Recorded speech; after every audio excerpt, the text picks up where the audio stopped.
Outcome 7 is looking for practices to safeguard people from abuse, so that's children and vulnerable adults.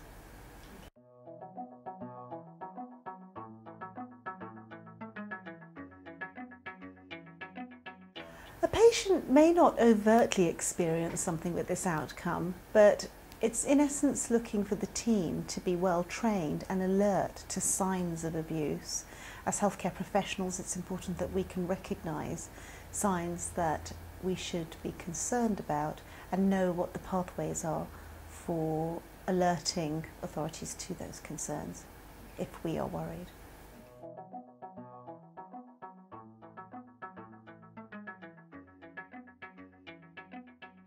For this outcome, there's an excellent training resource online called Child Protection and the Dental Team, and all team members should be familiar with this. A lot of PCTs are also providing protection training for team members at level 1 and level 2.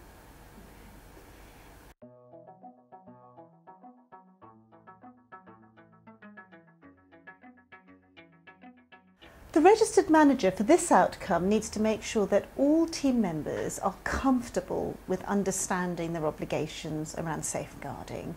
So the manager should ensure that it's incorporated into induction training, that there is a dedicated team training meeting, that local provision of training by the PCT, for example, is taken up by team members.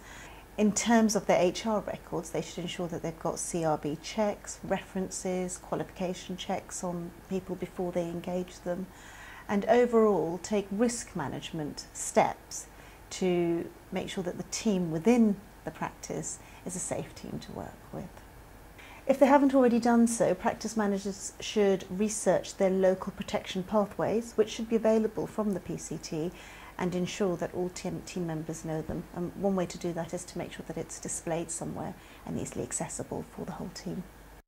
For this outcome, the dental team is not responsible for making a diagnosis of abuse or neglect.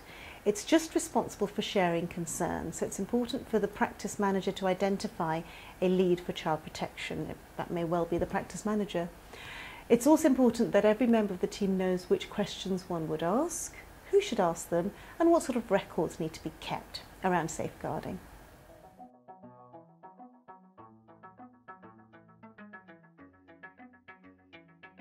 Our practice management manual for CQC will help you reorganise your existing quality assurance practice systems in 3 steps. First of all, use the A3 checklist for this outcome from the back of the manual to audit your compliance. This gap analysis helps you to identify actions that will improve outcomes for people who use your services, in other words, your patients. Then use the agenda from the front half of this manual to conduct a training session for your team. It includes an attendance record, and a training pack is available from our website. Finally, show your team the results of your gap analysis for this outcome and discuss who will work on items marked amber, which you've identified that you have but may need updating, and who will action items that are marked red, which you have identified are outstanding pieces of work. Examples might include a business continuity plan. Once you've decided which audits are required to measure, monitor and modify your systems, you're ready to record your agreed action plan at the bottom of the agenda and to set a time frame for completion. For efficiency, I'd suggest you give each team member a manual so that they have a personalised individual training record and an action plan to work from. This way they can concentrate on recording and completing the tasks delegated to them and demonstrate their involvement to a CQC assessor. As a practice manager, your copy will be the master audit plan for the whole practice, as well as your master training record, helping you to ensure the practice meets the outcomes in section 4 of the CQC guidance, which is suitability of staffing.